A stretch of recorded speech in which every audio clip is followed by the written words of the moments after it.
Welcome to NFL Imperialism. You may have seen this concept floating around YouTube, but I wanted to put my own spin on it and hopefully improve it.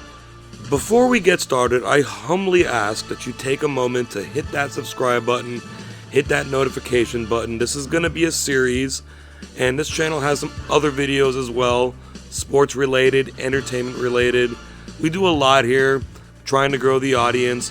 We appreciate the fact that you're here right now. We ask that you continue to stay with us. Please subscribe to the channel. Thank you.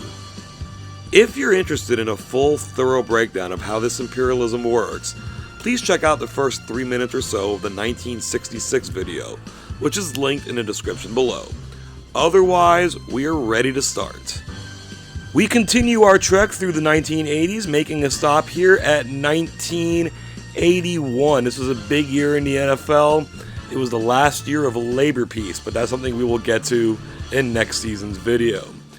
Super Bowl 16 provided a very unique matchup. The San Francisco 49ers and the Cincinnati Bengals were both making their first ever appearance in the game. That is something that to date has only happened one more time. The breakthrough happened for the 49ers, winning the first of their 4 championships during the decade.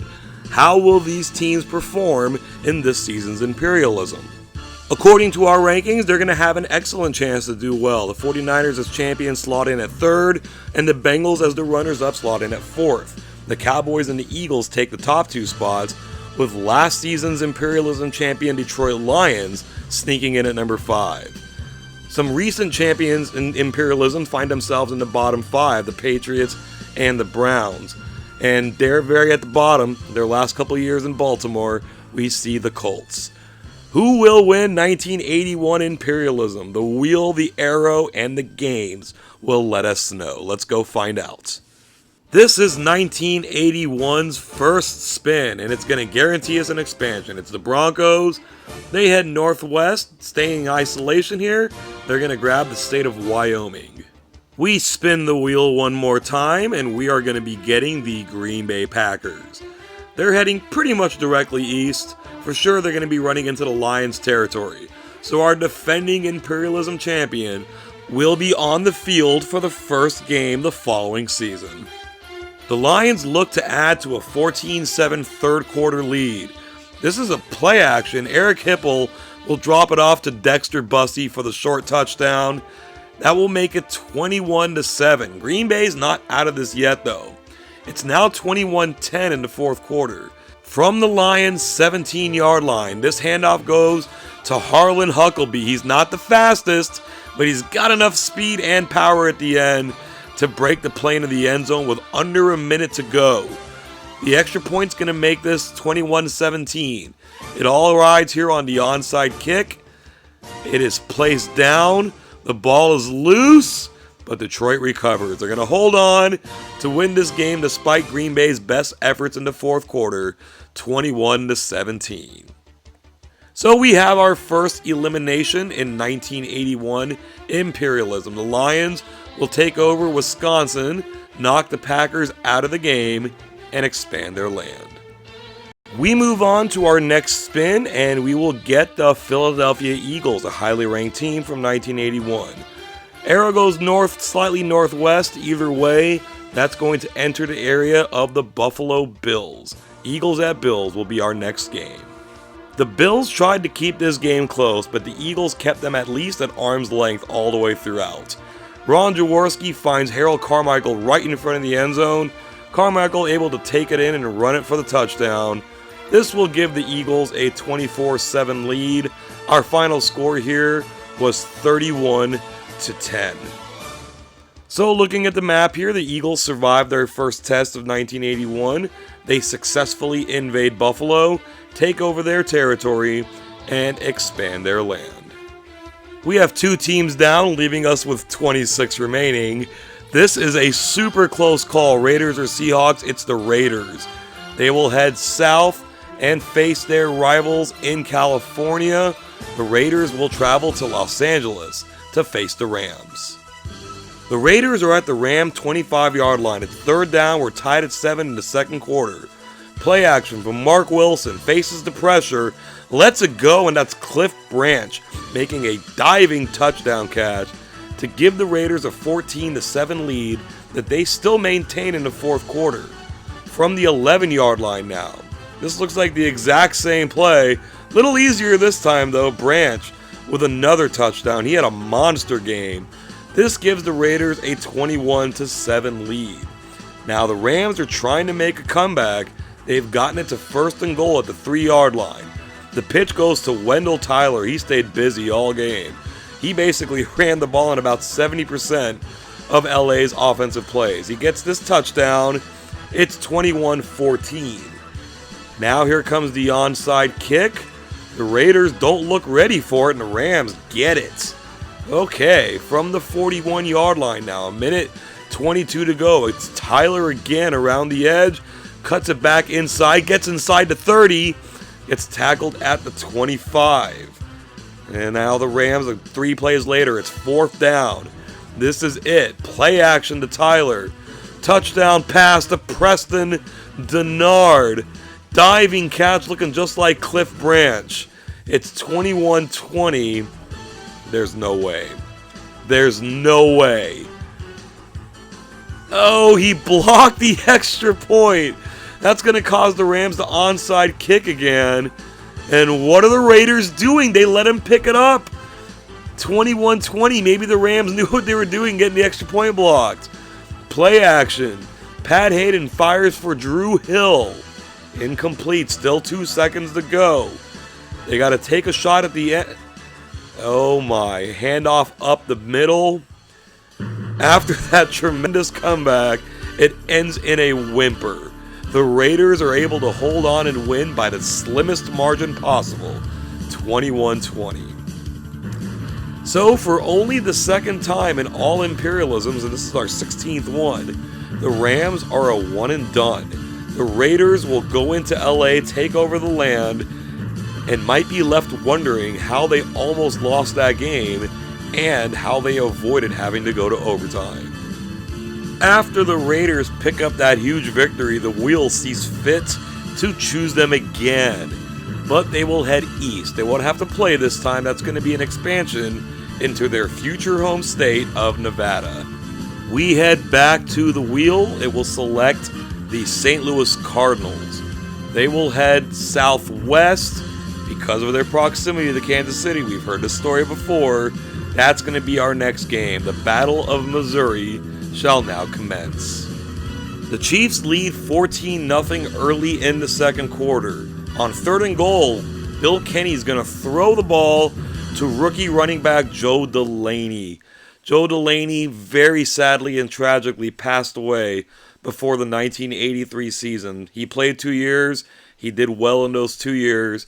He helps lead Kansas City to victory in this game, 35-10 over their in-state rival, the Cardinals. Speaking of that, looking at the map here, in-state rivals no more. The Kansas City Chiefs will eliminate the Cardinals, take over the state of Missouri, and continue on in Imperialism. Our next game will give us our 5th elimination. The Cleveland Browns are chosen by the wheel. They will head slightly to the southeast. That proximity, once again, in-state rivalries, to the Bengals will give us that game next. A bottom 5 team at a top 5 team. This bottom 5 team came to play. 3rd and goal from the 7. The pitch goes to Greg Pruitt. He gets around the edge for the touchdown. And the third quarter is coming to a close, and the Browns lead 10-7. And they're able to get the ball back on a quick 3 and out. They're at their own 22-yard line. Brian Sipe will drop back to pass, looking for Ozzie Newsome. He horribly overthrows him. And that is intercepted by defensive back Bobby Kemp. The Bengals look to take advantage on this drive. They've gotten it down to the 14-yard line. Ken Anderson fires to Chris Collinsworth for the touchdown.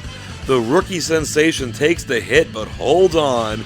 The Bengals have retaken the lead 14-10. Cleveland, though, drives it all the way down to the 1-yard line in the shotgun. The late handoff to Greg Pruitt, his second touchdown of the game, and the Browns have now retaken the lead 17-14. What will Cincinnati do? From their own 33-yard line, Anderson is going to look for Collinsworth. He makes the catch and escapes the tackler and gets it all the way down to about the 21-yard line, 45-yard gain. It is now second down. Anderson quickly breaks from the pocket and gets sacked. That is linebacker Robert Jackson making the play. So now it's third down. What will the Bengals do here? They can settle for the field goal. They're going to throw it short to Collinsworth. He hurdles two tacklers and makes his way into the end zone. What a rookie season Collinsworth had, and what a game he's having here. The Bengals lead 21-17. The Browns are down to their last hope. 3 seconds remaining. Sipe had no chance. Ross Browner gets in for the sack. It was more difficult than Cincinnati would have hoped for, but they're able to survive this game and win 21-17. Based on the rankings, one might believe the Bengals would have won this game handily, but it's a rivalry game and that's always going to create intrigue. That said, the Bengals will take over the Browns' territory and now control the state of Ohio. The next spin of this wheel looks like it's going to keep us on the West Coast. Yes, that is the Chargers. Arrow will go to the northwest into the now fairly vast area of the Oakland Raiders. That's going to be our next matchup. The Raiders take quick control of this game and look to add to their lead late in the first half. This touchdown pass from Mark Wilson to Derek Ramsey extends the lead to 21-0, leaving the Raiders seemingly sitting pretty. But the Chargers have an excellent offense, and with little time left in the half, they're able to drive it down to the 14. This handoff to Chuck Muncie around the edge will put the Chargers on the board for the first time, breathing life into their chances of winning this game. It is now 21-7. Now Oakland get the ball back, and they're deep in their own territory, and instead of running the clock out, they're going to try a pass, and it's picked off by Pete Shaw. And he's running it back. Okay, they get him down pretty quick. This leads to a field goal, though. So it's 21-10 at the half. And now the Chargers open up the second half, driving the ball down to the 25-yard line. Dan Fouts looks for Charlie Joyner, back of the end zone touchdown. And the Chargers have now scored 17 unanswered points. 21-17, Oakland needs to respond here, and they've gotten it down to the edge of the goal line to start the fourth quarter. This touchdown pass goes to Bob Chandler, keeps his feet in bounds, giving the Raiders a little momentum back, 28-17. The Chargers will kick a field goal and now try an onside kick. It's 28-20. That ball's bouncing around and the Raiders are able to recover it, and almost immediately they strike deep to Bob Chandler again. This will be his second, if he can get there, yes. Second touchdown of the fourth quarter, giving the full control of the game back to the Raiders. The Chargers scored a touchdown and added a 2 very late. What looked like a one-sided affair turned into quite a shootout. 35-28, Raiders win. This is now the Raiders' second win of Imperialism in 1981. They will take San Diego away from the Chargers, and except for the 49ers, look to be in control of the West Coast. We revisit the wheel to find that it will give us the Denver Broncos. This is a guaranteed expansion. They will head south, grab the state of New Mexico, and are no longer in isolation. We spin the wheel again, give it a little hefty spin there. It's going to land on the Pittsburgh Steelers. They will head west, slightly northwest, and that slightly northwest is what will put them into the area of the Cincinnati Bengals. This should be an interesting matchup. It's coming up next. Pittsburgh trails 10-7 late in the first half from the Cincinnati 10. Terry Bradshaw has all day, fires to Lynn Swann for the touchdown. That will give the Steelers a 14-10 lead. Later, the teams have exchanged field goals at 17-13. Pittsburgh's on the doorstep again. Handoff around the end to Frank Pollard is a touchdown. The Steelers have gone into Cincinnati here and have taken a 24-13 lead. Now, Cincinnati has a chance to respond. From the Pittsburgh 37, Anderson drops back, throws to Chris Collinsworth, makes the catch, makes a move, gets it down to around the 15-yard line, 22-yard gain. It is now 3rd down. The play action pass. The crosser to Isaac Curtis catches it between 2 guys and gets into the end zone. Very important play. It's 24-20. Pittsburgh can't do anything with it. Cincinnati is now on the 19-yard line. Anderson drops back, looks for his tight end, Dan Ross. Makes the catch, but is taken down at the 2-yard line. 1st and goal. They are stopped, gain a yard. 2nd and goal. The pass is incomplete. 3rd down, they get stuffed. So here we go on 4th down. They're in the shotgun. Anderson holds. The late handoff to Pete Johnson. That goes nowhere. And Pittsburgh pulls the upset. It's weird to say that the Steelers would upset the Bengals after the 70s. But here in 1981, the Bengals won the AFC and went to the Super Bowl. But this game ends with a Steeler 24-20 victory. So with that victory, the Steelers will go into Ohio and pick up the Bengals' land, eliminating a highly ranked team from this imperialism as the Steelers move on. We've had a few exciting games in this season's imperialism so far. The Redskins get called up this time. They will go slightly northwest and they will go to Baltimore to face the Colts. Can this matchup give us another exciting game? Let's find out. So far, not so good. In the first quarter, Washington quickly scores. They quickly score again. And now in the second quarter, they score again. Art Monk gets the 2nd and the 3rd touchdowns. And Washington will be taking a 21-0 lead into halftime. Now the Colts are going to try. They've scored a touchdown and got the 2-point conversion. So they're down 21-8. This pitch goes to Curtis Dickey. He's able to get around the end, avoid a tackle, and score a touchdown. Okay. Early in the 4th quarter, they'll kick the extra point this time. It's 21-15. Now, Washington's been pushed all the way back to 3rd and 28. So they hand it off to Joe Washington, see if they can get some of the yards back. And he's going to get a lot of them back. Not all of it, 21 yards. So they're going to punt from the 43-yard line. It's a direct snap to Washington. He can't get there. Baltimore has life. They are on their own 39-yard line. Play action.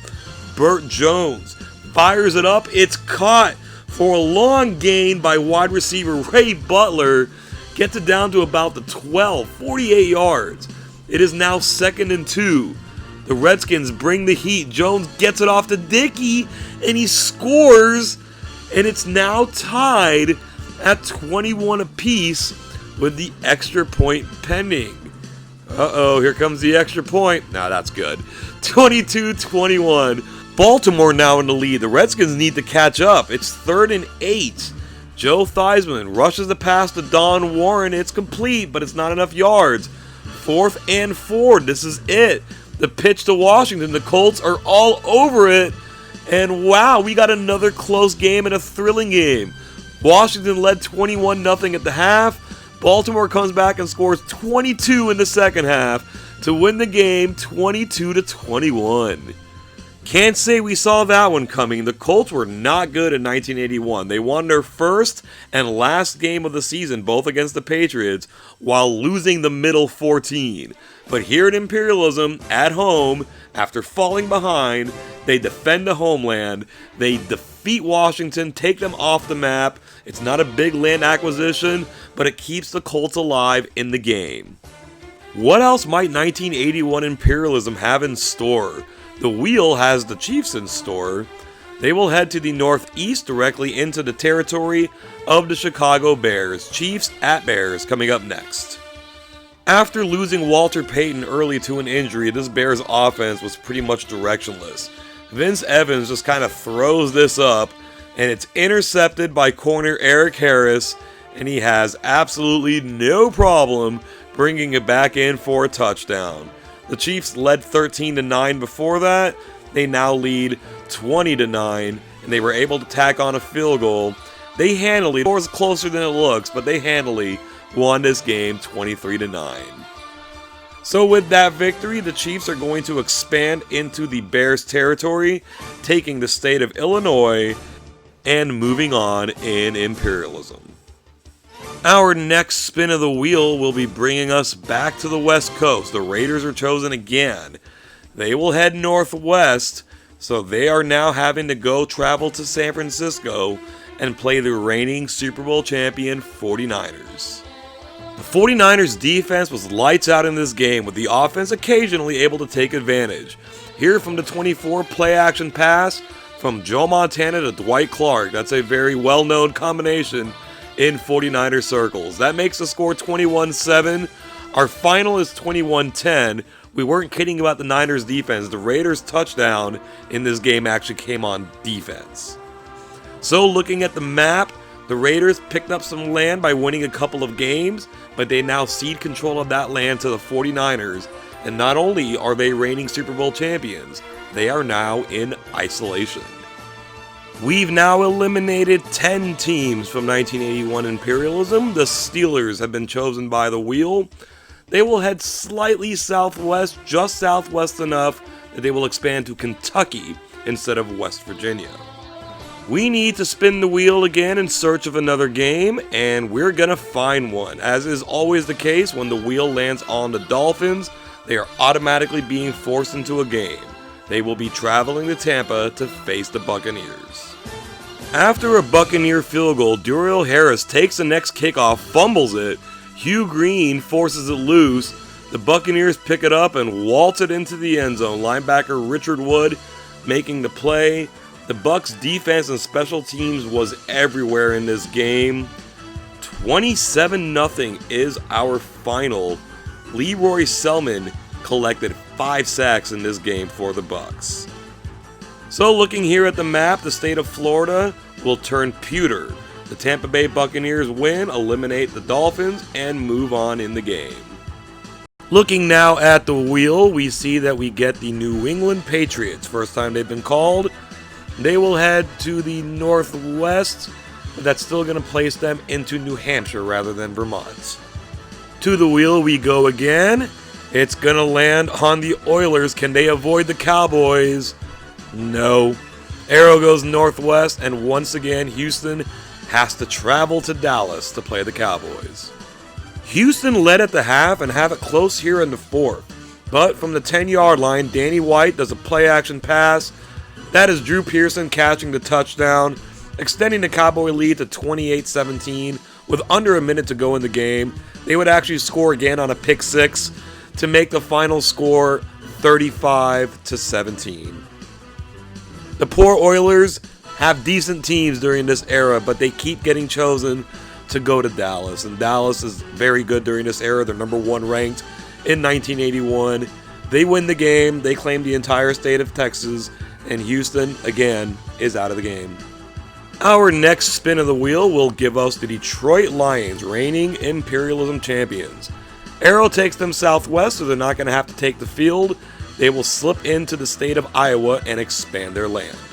We'll try it again. This time we will get the reigning Super Bowl champion, the 49ers. They're in isolation, guaranteed expansion. They head northeast and will expand into the state of Utah. Let's try this one more time. We're going to get the Philadelphia Eagles. The arrow is going to take them just about due south. That's going to dodge the state of New Jersey and run into the area of the Baltimore Colts. Just like in their last game, the Colts fell behind very quickly and very early. That was a touchdown. This one's a field goal. And then here, Harold Carmichael makes a diving touchdown catch. It's 17-0 Colts.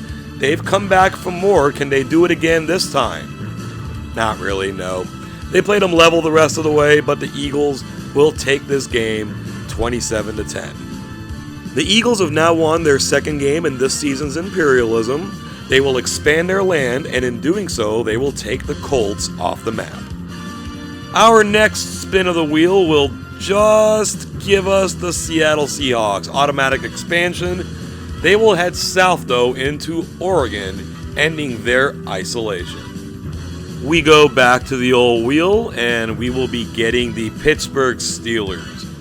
This arrow is going to give us a photo finish, and by what looks to be less than a few miles, that's going to catch the corner of Virginia. The Steelers will expand there, and now West Virginia is kind of left isolated as everyone else has expanded around it. Let's try this one more time. It's going to land on the New York Giants, and they are going to head to the southeast. So, of all the intrastate matchups we get in this game, this is one that we don't get so frequently. The Giants will travel to face the Jets. Of course, this game is for the state of New Jersey.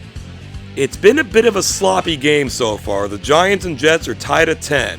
The Giants have the ball inside the 20. This handoff goes to Rob Carpenter, and he's able to weave his way into the end zone, giving the Giants now a 17-10 lead. They will get the ball back, but are having to punt from around midfield. Dave Jennings, the punter, doesn't get it off too quickly, and it's blocked by the Jets. They scoop it up at the 45, run it back about 12 yards. They're able to take advantage later in the drive from the 13-yard line. Quarterback Richard Todd looks for Derek Gaffney. He beats one defender and muscles it away from another, tying this game up at 17 apiece. The Giants now are forced all the way back to their own 3-yard line. This Jets defensive line is very good, but the O-line holds up. Phil Simms fires to Johnny Perkins. That's a very big gain, very important play. The Giants maintain this drive down to the 18. The pitch goes to Rob Carpenter. Can he get his second of the game? He can. Just beating that tackle. The Giants now in the fourth quarter lead 24-17. The Jets are going to have a chance though. They are facing fourth down. Richard Todd faces pressure but gets it off to Wesley Walker for the first down. It is now fourth down again, 4th and 1 in Giants territory. Minute 41 to go. Handoff goes to Bruce Harper. He didn't get much, but he got enough. The Jets maintain the drive. They've taken it down to the 10-yard line. Delayed handoff to Tom Newton. He's got a path to the end zone, but the Giants close down. He hasn't gone down yet. Still fighting. Down he goes. They tried again on second down. Gets away, but can't score. Third down. The fake and the pitch loses a lot of yards. So here comes fourth down, 7 seconds to go. This is it. The Giants look like they're bringing the house. They do. The pass goes out. It's incomplete. And the Giants are going to hold on and win this game, technically on the road, 24-17. So the Battle of New Jersey has come and gone. The Jets are unable to hold on.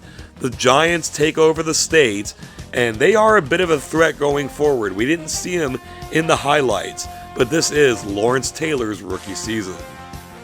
We've now eliminated half the teams of Imperialism. 3 teams have not been called on. The Falcons are one. Here they come.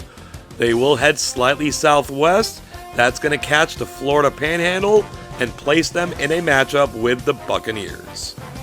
Tampa dominated in its first game, not so much in this one. They trail 7-0 in the first quarter. Steve Bartkowski finds Wallace Francis in the back of the end zone. That's a touchdown for the Falcons, giving them a 14-0 lead.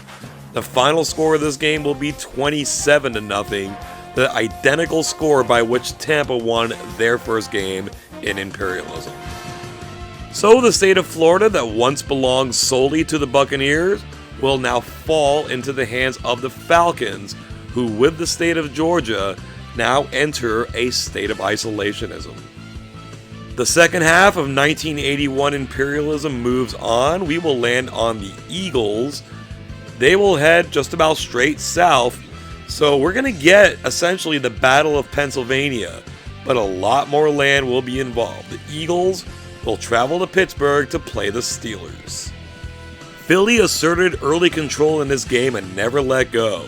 Here from the 2-yard line, Wilbert Montgomery looked like he was stuck in the backfield, but breaks through for the touchdown, giving the Eagles a 21-3 lead. It was all field goals the rest of the way for both teams. The Eagles win this game and win the Battle of Pennsylvania 30-6.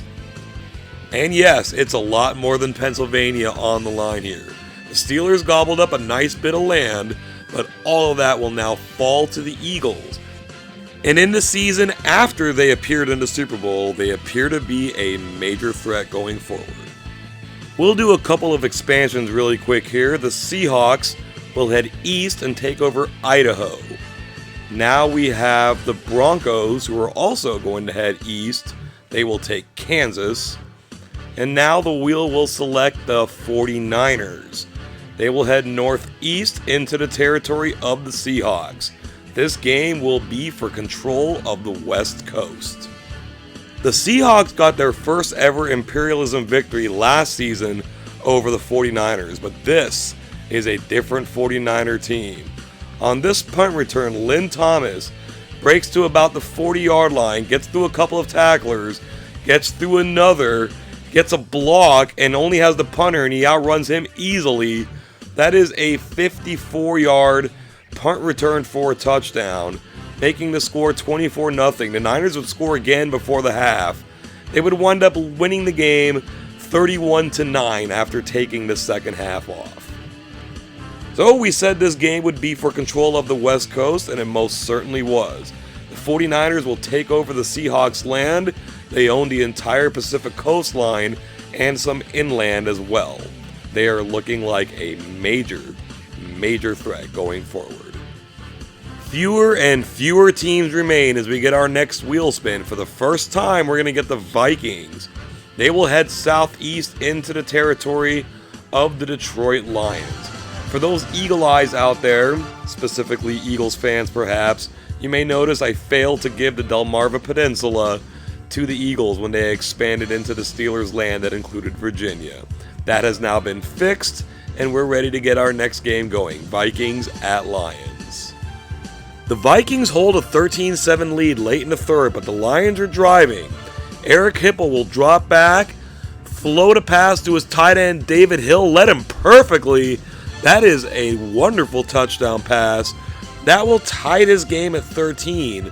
The Lions are going to miss the extra point, but they force a quick 3 and out, get the ball right back from the 13-yard line. Hipple to Hill once again, and now the Lions have jumped out to a 20-13 lead. You know the Vikings are going to be trying to make the comeback here, though. Tommy Kramer has the ball with the Vikings inside of midfield. Drops back, tries to force it to his tailback, and it's intercepted, and that's James Hunter. We saw Hunter score on a pick six in last season's championship game, and he does it again here, and the Lions have stormed ahead 27-13. They're actually going to tack one more on, and in scoring the last 27 points of this game, the Lions wind up easily defeating the Vikings 34-13. To anyone that thought maybe Detroit was a fluke in winning last year's Imperialism, they're kind of back at it again. They will take the Vikings out of the game, expand their land, and might they be a threat to go back-to-back. We're down to our final 10 teams. The Cowboys get selected, number 1 in the rankings. They will go slightly northwest. A little bit more to the west would have hit the Broncos territory. Instead, they will hit the Oklahoma Panhandle and expand into that state. We spin the wheel for a second time this round. We're going to get the New York Giants. It's either expand to Delaware or play the Eagles. It's play the Eagles. That's going to be our next game, an NFC East matchup. Both teams have excellent defenses, so no surprise, this is a defensive game. It's 10-0 Philadelphia. The Giants facing 3rd and long. Phil Simms tries to squeeze it in, but Roniel Young able to pick it off, run it back in 22 yards for the touchdown. Giving the Eagles a 17-0 lead, very little happened after this. The Eagles pitched a shutout, winning this game at home 20-0. So looking at the map, the Eagles will now take over the state of New Jersey and are unequivocally the team in the Northeast right now. The wheel goes off and will give us the Philadelphia Eagles again. They head slightly to the southwest, finally grabbing the state of West Virginia, closing out that land. We're going to get the Eagles again. They're going to head south. They're going to grab North Carolina. Can we get the Eagles again? It'll be the Chiefs. They will head to the northwest. That will place them in a game with the Detroit Lions. Let's see who can come out on top in this one. With a 3-0 lead late in the first quarter, the Lions set up shop at the Chiefs' 35. Eric Hipple looks downfield, throws the pass in perfect stride to Leonard Thompson. 35-yard touchdown, making it 10-0, and the rout was on. Well, maybe not a rout, but a very decisive victory by the Lions, 24-3. The Lions proving once again they are for real. Number 5 ranked coming into this season, defending Imperialism champions, they will take away the Chiefs' land, expand their territory, and are the last team standing in the Midwest. With only 8 teams remaining, 3 have yet to see the field. The Broncos are one of those teams. They will head to the Northwest. So not only are they having to take the field for the first time, they're going on the road to the reigning Super Bowl champion 49ers. We're tied at 7 in the fourth quarter with the Broncos driving. Craig Morton drops back the pass, finds Riley Odoms, beats 2 defenders to score the touchdown, giving Denver a 14-7 lead. The 49ers will be looking to come back here. It's 3rd and 9 from their own 45. Joe Montana drops back, takes too long. Randy Gradishar comes in and gets the sack. So now it's 4th and 18. Broncos change up on defense. The 49ers call an audible. It is 4th and 18. I don't know what they think they saw. This handoff goes nowhere. Denver adds a field goal and pulls off a pretty big upset here, going to San Francisco, winning this game 17-7. In 1981, the 49ers offense was never able to catch up to its defense. They're out of the game. The Broncos will take over their territory, expand their land, and they may have the biggest piece of land in the U.S. right now after winning their first game this season. Getting down to the nitty-gritty here, and for the first time, the Saints are called up, and they will take the field, traveling northwest to take on the Dallas Cowboys on Dallas's field. The Saints played it tough but couldn't muster up any offense. Dallas, from what appears to be the half-inch line, hands it up the middle to Ron Springs for the touchdown. This gives them a second-half lead of 17-0, and that will be our final score. Nothing the Saints could do could get the ball moving, and Dallas didn't have to do much to take this game. So we just saw an upset with the Broncos defeating the 49ers. The Saints were not able to do the same. The Cowboys win the game, take over the Saints' territory, and expand their land.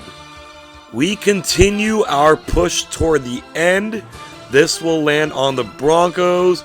They will head southeast. So once again, the Dallas Cowboys are being invaded and will get to play at home, this time against Denver. We just finished watching both of these teams grind out defensive victories. This game was quite the opposite, especially here in the first half. They are exchanging touchdowns left and right. It's 14-14 here. This touchdown pass goes to Tony Hill, his second. Finally, the Cowboys get a defensive stop. The Broncos will be kicking a field goal here to make this game 21-17. It is good. That is our halftime score. Settled down a little in the second half. The Cowboys get this interception. Denver forces a punt. It's still 21-7 in the fourth quarter. Dallas coming out for a field goal, but Danny White stands up, fires to Tony Hill for a touchdown. Hill's third of the game, White's fourth touchdown pass, and this one broke Denver. 28-17 quickly became 35-17. That is our final score.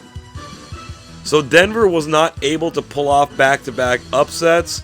They beat the Super Bowl champions, but they lose to our number 1 ranked team. The Cowboys take over Denver's land. Probably has more land than every other team combined at this point.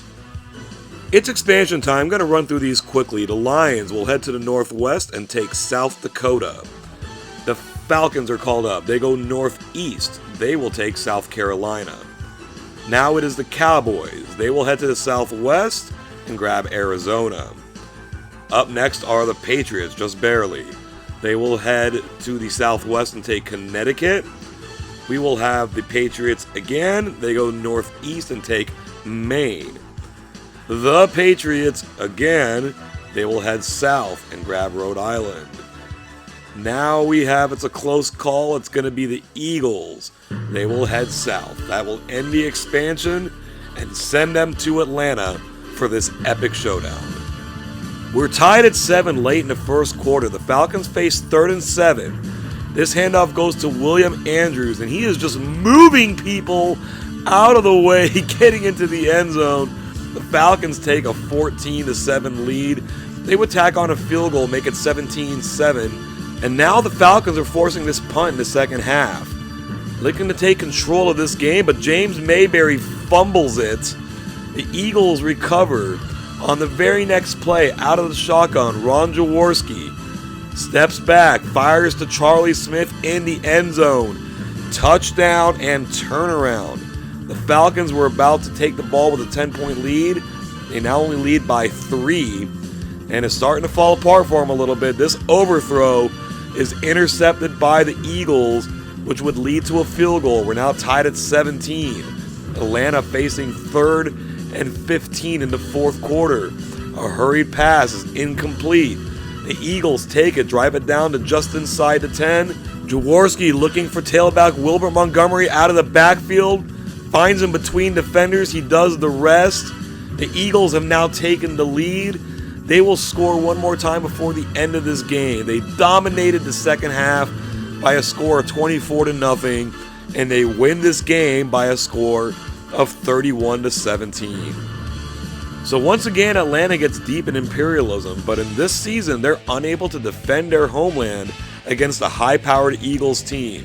The Eagles will take them out of the game and have now joined a Final Four that includes powerhouses Dallas, Detroit, and non-powerhouse New England.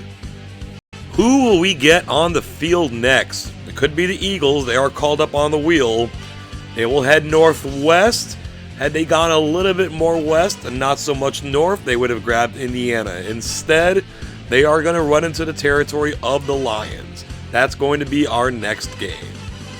The Eagles lead this game 7-0 in the first quarter, and they're on the doorstep. This handoff up the middle will go to Billy Campfield.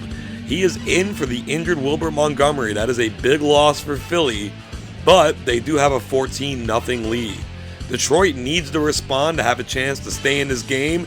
Still in the first quarter, this handoff goes to Billy Sims around the right end. Avoids a tackle, breaks a tackle, and spins away from another one. Billy Sims at it again. And with that touchdown, Detroit will make it a 14-7 game. They have the ball now in the second quarter, just behind midfield. First down, Eric Hipple facing the pressure. Tries to force it to Leonard Thompson, and it's intercepted by Roniel Young, and he is at it again. He gets his hands on the ball, and it's just about over. That will extend the Eagle lead to 21-7. The Lions will pull one back before the half. It is now 21-14. The Lions facing a 3rd and 8 in the second half. Hipple throws it to Bussey. Dexter Bussey, not known as a receiver, makes that play. Gets the first down. On second down, Bussey will run it in himself. And the Lions have now scored the last 14 points after giving up the first 14 points. We're tied at 21. What will Philadelphia do in response? From the 27, Jaworski gets it off to Harold Carmichael, makes a diving, sliding catch, gets his way into the end zone. Incredible play. 28-21 now. The Lions have driven the ball to the 22-yard line. Eric Hipple facing the pressure, gets it to Leonard Thompson. He makes the catch, but he's crunched. That ball comes out. The Eagles recover. It's now 3rd and 1 in the dying embers of the third quarter. Ron Jaworski tries to force a pass. That doesn't work, and this is the 3rd pick 6 for James Hunter over the last 2 seasons of Imperialism. We're now tied at 28 as we enter the fourth quarter. What a game we've had so far. Facing 3rd and 13 on their own 36. Jaworski makes up for that pick by making a great throw to Charlie Smith, who gets the first down. A couple of plays later now, it's 3rd down again, 3rd and 4, more manageable. from the 30-yard line. Jaworski fires to Carmichael, and he spins away and makes the catch all at once. What a game this has been. Philly takes a 35-28 lead. Detroit has to give up the ball. Philly now has it. 2nd and 18. They're going to give to Campfield.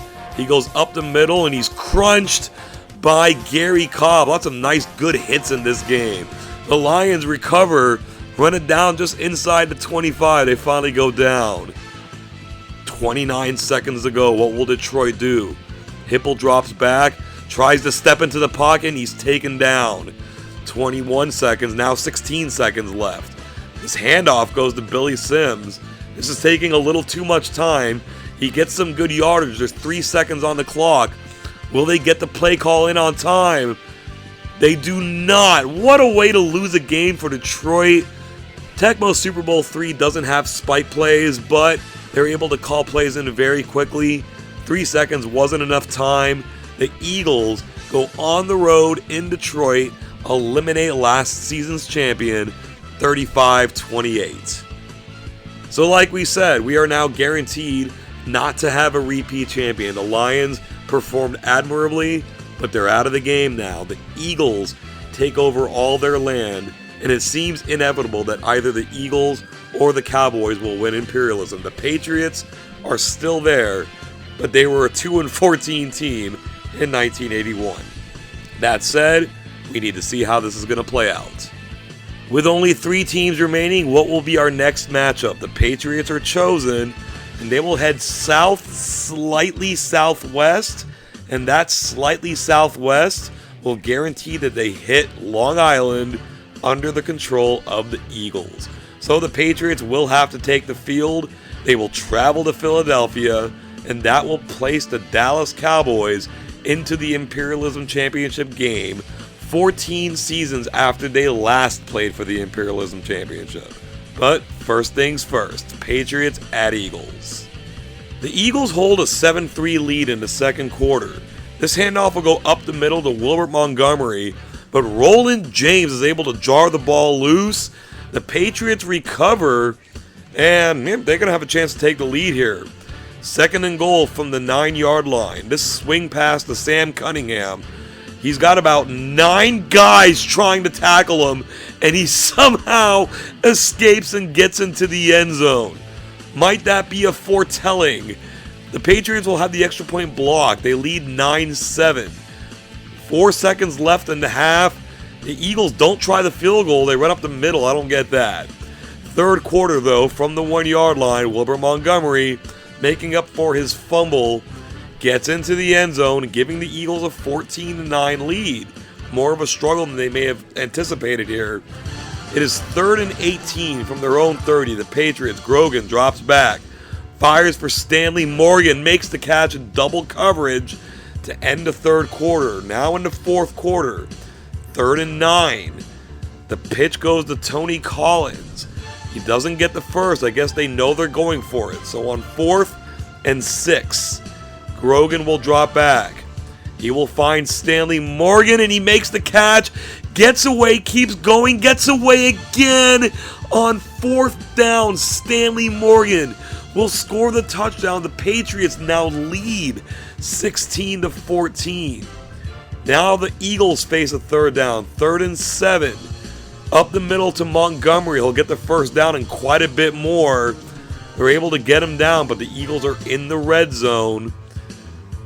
They have moved the ball now to the 13-yard line. It's 3rd down again. Jaworski will find Montgomery out of the backfield, and he will do the rest. The Eagles are fighting with everything they have against this 2-14 team. They lead 21-16. 3rd and 17. The Patriots have him right where they want him, apparently. Grogan goes back to pass, and Charlie Johnson most through the line for the sack. 4th and 25. There's no way. You think he's going to Morgan here? He goes to Morgan. He makes the catch, gets away, picks up the first down. This is incredible. 32-yard gain. Next play from the 44. Grogan rolls out, goes to Morgan, leaps up and makes the catch, He's taken down at the 13. Morgan's doing everything. It is now second down from the 9-yard line. This pass goes to Vargas Ferguson off the bench. Just misses the first down. Third down. They're going to try Cunningham. He's taken down. Here's the game. 4th and 1. They're going to hand it off to Ferguson. He's stopped in the backfield. And after all that from the Patriots, they will fall short. And the Eagles will escape at home with a 21-16 victory. This was the expected championship game. The route the Eagles had to take on that last game was not expected. But here we have the NFC East rival, Dallas Cowboys and Philadelphia Eagles, numbers 1 and 2 in our rankings, to face off for the championship game. We're going to spin this wheel and find out where the game's going to be. Here now is that spin. It will land on the Eagles. That means they will travel to Dallas to play this championship game. Who will win 1981 Imperialism? From the Dallas 34-yard line, the Eagles lead 14-7 in the second quarter. Wilbert Montgomery goes up the middle, evades everybody, and then outruns everybody for the touchdown. The Eagles lead 21-7. They ran the ball with impunity in this game. After an exchange of field goals, it's now 24-10. The Eagles have second and goal from the one that is Hubie Oliver up the middle. The Eagles now lead 31-10, and this game turned into a massacre. Nothing else to see here. 51-10. The Eagles beat the Cowboys after struggling to beat the lowly Patriots. They annihilate 1981's number 1 ranked team. And in doing so, they have taken over the United States. Fly, Eagles, fly, your 1981 Imperialism 16 champions.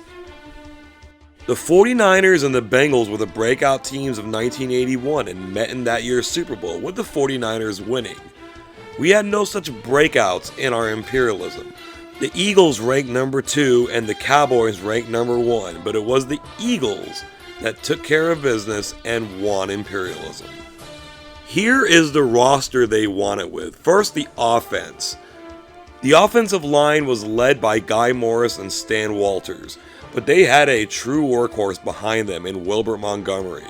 He came up big in every Eagle game except for the one he got injured, and in the championship game, rushed for 218 yards. The one Hall of Famer on this list, that would be wide receiver Harold Carmichael, who made big play after big play. We now turn our attention to the Eagles' defense. Right there in the middle of that defense was Charlie Johnson, who was basically a wrecking ball all season long. That secondary was certainly something else.